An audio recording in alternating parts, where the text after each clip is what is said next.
तो क्या हाल है आप सभी की। उम्मीद करते हैं सब बढ़िया ही होंगे और सब मौज काट रहे होंगे, घर पे मस्त होंगे।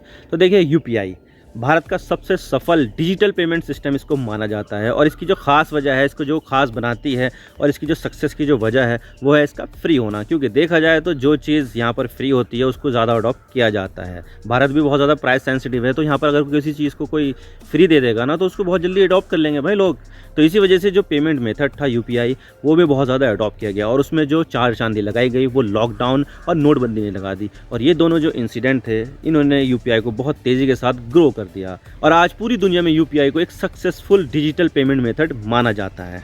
लेकिन अभी तक तो ये फ्री था यूपीआई, आप जितना चाहे मर्जी उतना करो ट्रांजैक्शन, कोई चार्जेस नहीं लगता। लेकिन अब यहाँ पर चार्जेस लगने वाले हैं 1 अप्रैल से। 1 अप्रैल पर यहाँ पर आपको पीपीआई पेमेंट करने पर क्यूआर कोड पर आपको 1.1% का चार्ज लगेगा। तो क्या है ये पूरा मामला और किसके ऊपर ये 1.1% का चार्ज लगेगा और कितने अमाउंट पर ये लगेगा, आज इसके बारे में पूरी डिटेल के साथ बात करते हैं। लेकिन उससे पहले अगर आप चैनल पर नए हो ना तो चैनल को सब्सक्राइब जरूर कर लेना, जो लाल बटन दिए रखा है ना सब्सक्राइब का उसको ग्रे कर देना, ताकि आपको हमारी इस लेटेस्ट वीडियो की नोटिफिकेशन सबसे पहले देखने को मिले। तो चलिए वीडियो का आगाज़ करते हैं। तो बात करते हैं मामला क्या है और हम इसके बारे में क्यों बात करें। तो देखिए यूपीआई को तो आप सभी लोग जानते ही होंगे और इसका इस्तेमाल भी आप करते ही होंगे। ये काफ़ी ज़्यादा fast, secure, reliable payment method है और भारत में जितने भी डिजिटल ट्रांजैक्शन होते हैं, चाहे वो आईएमपीएस से हो या आरटीजीएस से हो या फिर नेट बैंकिंग से हो, उन सब में अगर जो सबसे ज़्यादा सफल पेमेंट मेथड है वो यूपीआई है। और इसकी शुरुआत 2016 में की गई थी और यूपीआई की सफलता के पीछे 4 मुख्य कारण हैं और वो है नोटबंदी, जिससे 500 और 1000 के नोट बंद हो गए थे, तो तब लोगों ने यूपीआई के जरिए दबाकर ट्रांजैक्शन किए। और फिर आया कोविड-19, जिससे सभी जगह पर लॉकडाउन लग गया और लोग डिस्टेंस मेंटेन करने लगे और कॉन्टैक्टलेस पेमेंट करने लगे। तो ऐसे में कॉन्टैक्टलेस पेमेंट करने के लिए यूपीआई का बहुत ही ज़्यादा इस्तेमाल होने लगा। और फिर तीसरा कारण है यूपीआई को इस्तेमाल करना बहुत ही ज़्यादा आसान है और इसका ईजी टू यूज़ होना ही इसकी सफलता का कारण है कि कम पढ़े लिखे लोग भी यूपीआई का इस्तेमाल करते हैं। आप चाहो तो किसी रेहड़ी ठेली वाले से सामान खरीदो, उसके पास भी यूपीआई का क्यूआर कोड मिलेगा। और जो चौथा सबसे मुख्य कारण है वो ये है कि इसका इस्तेमाल पूरी तरह से फ्री है, यानी कि आप इसका इस्तेमाल जितना मर्जी उतना कीजिए, लेकिन आपको इस पर कोई ट्रांजिशनल चार्जेस नहीं देने पड़ेंगे, ना ही कोई फीस देनी पड़ेगी। और इसके फ्री नेचर होने के कारण ये लोगों ने इसका हाथों हाथ अपना लिया और ये भारत का सबसे सफल पेमेंट मेथड बन गया। लेकिन अब इसका फ्री वाला नेचर था वो बदलने वाला है और इस पर अब चार्जेस लगेंगे। लेकिन मैं आपको बता दूं कि ये चार्जेस थोड़ा अलग होंगे, जिसके बारे में हम आगे बात करेंगे। तो देखिए ये रहा एबीपी न्यूज़ का article. UPI transaction over 2000 to attract PPI merchant charges customer will remain unaffected. यानी कि जो यूपीआई ट्रांजैक्शन होगी 2000 रुपये से ऊपर की, तो उस पर पीपीआई मर्चेंट चार्जेस लगेंगे।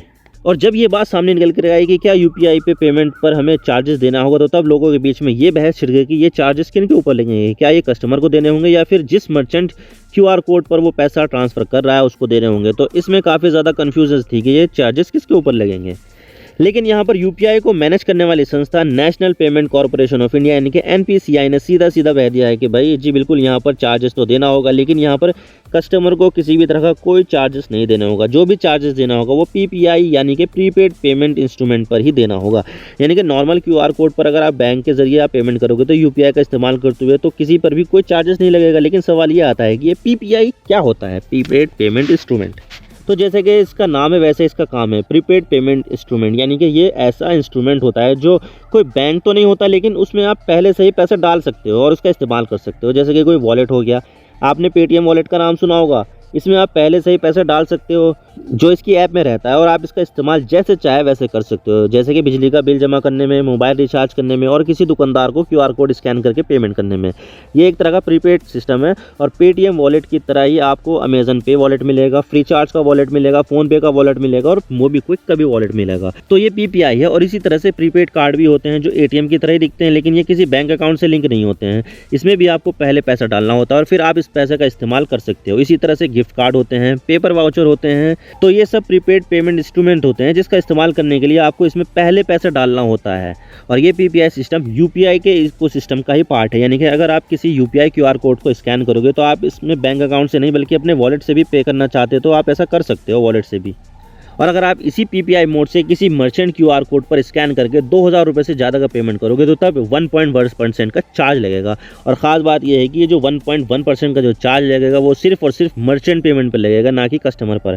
फॉर एग्जांपल अगर आप पेटीएम वॉलेट से 10,000 रुपये का ट्रांजैक्शन किसी मर्चेंट क्यूआर कोड पर करोगे तो आपको तो यहाँ पर सिर्फ 10,000 रुपये ही देने होंगे, लेकिन जो पैसा मर्चेंट को मिलेगा वो 1.1% चार्ज कटने के बाद ही मिलेगा। जो 10,000 का लगभग 110 रुपये होता है और मर्चेंट को 10,000 से 110 रुपये काटने के बाद 9,890 रुपये ही मिलेंगे। तो इस तरह से ये वर्क करेगा और यही सेम चीज़ तब भी होगी जब आप अपना वॉलेट में या दूसरे पीपीआई में पैसा डालोगे, तो तब भी यहाँ पर चार्ज देना होगा, लेकिन वो बहुत कम होगा, वो होगा 0.15% चार्ज। लेकिन ध्यान देने वाली बात यह है कि ये चार्ज सिर्फ 20,000 के ऊपर की पेमेंट में लगेगा और 20,000 से नीचे आप जितनी मर्जी चाहे उतनी ट्रांजैक्शन करो तो आपको कोई चार्ज नहीं लगेगा। और अगर आप यूपीआई से पेमेंट करते हो तो 10,000 क्या 20,000 भी कर दो तो उस पर भी कोई चार्जेस नहीं लगेंगे, चाहे वो किसी बैंक अकाउंट में करो या फिर किसी मर्चेंट के अकाउंट में, तो वो पूरी तरह से चार्जेस फ्री है। लेकिन वॉलेट के जरिए चार्जेस लगेंगे। अब देखिए बहुत सारे ऐसे दुकानदार भी होते हैं जो एक्स्ट्रा चार्जेस कस्टमर के ऊपर डाल देते हैं और ये चीज़ अक्सर क्रेडिट कार्ड में ट्रांजैक्शन करने पर होती है कि आप कोई सामान खरीदो और अगर आप पेमेंट क्रेडिट कार्ड से करते हो तो क्रेडिट कार्ड पर ट्रांजैक्शन करने पर मर्चेंट का 1.5% या 2% का MDR चार्जेस लगता है, जिससे दुकानदार कहता है कि जो पैसा ऊपर का लग रहा है आप उसको पेमेंट कर दो, यानी कि दुकानदार टैक्स को कंज्यूमर के ऊपर डाल देता है, जो बात तो गलत है लेकिन अब ये कॉमन प्रैक्टिस बन गई है। और अब इस यूपीआई के चार्ज में भी ऐसा ही हो सकता है कि दुकानदार कस्टमर से एक्स्ट्रा पैसे ले ले। अब ये चीज़ पूरी तरह से कस्टमर के ऊपर है कि वो खुद चार्जेस पे करे या ना करे, लेकिन सवाल ये आता है कि क्या इससे जनरली कुछ फ़र्क पड़ेगा या नहीं। तो देखिए इससे ना के बराबर ही फ़र्क पड़ेगा, क्योंकि हम जो यूपीआई इस्तेमाल करते हैं वो चाहे किसी भी ऐप से करें, जिसमें पेटीएम, फ़ोनपे, फ्रीचार्ज हो या फिर मोबीक्विक है, उसमें हम अपने बैंक अकाउंट को लिंक करते हैं और फिर पेमेंट करते हैं और इस तरह से टोटल यूपीआई ट्रांजैक्शन का 99.9% ट्रांजैक्शन होता है और इस चीज़ पर कोई भी चार्जेस नहीं है। वॉलेट के जरिए सिर्फ 0.1% ट्रांजैक्शन ही होते हैं। तो ये चीज़ यानी कि यूपीआई से जो हम पेमेंट करते हैं वो पूरी तरह से फ्री है और पूरी तरह से सुरक्षित है और मोस्ट इंपॉर्टेंट फ्री है।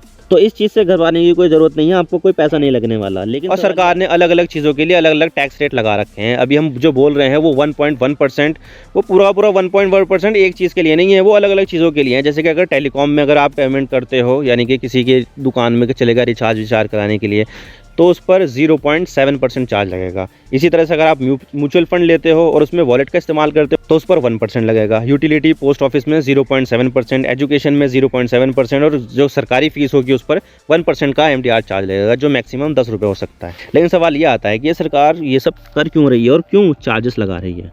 तो देखिए आपको लगता तो है कि यूपीआई फ्री है और जितना आप चाहे उतना इस्तेमाल इसका कर सकते हो, लेकिन नहीं, ये सर्विस आपको फ्री तो मिलती है लेकिन इसे चलाने में, ट्रांजैक्शन को प्रोसेस करने में और इसका डेटा सेंटर बनाने में, साइबर सिक्योरिटी करने में एनपीसीआई को पैसा खर्च करना पड़ता है। लेकिन अगर इसी तरह से एनपीसीआई इसे फ्री चलाता रहा तो एक दिन ये दिवालिया हो जाएगा। तो एनपीसीआई को अपना ऑपरेशन चलाए रखने के लिए कहीं ना कहीं से तो पैसे चाहिए ही चाहिए।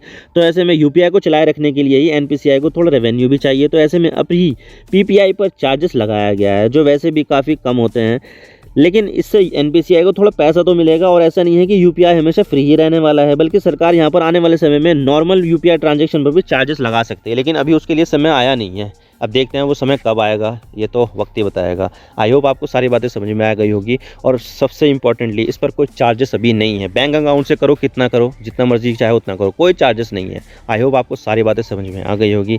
वीडियो आपको पसंद आए तो वीडियो को लाइक कर देना, अगर पसंद ना आए तो डिसलाइक कर देना, लेकिन चैनल को सब्सक्राइब जरूर कर देना।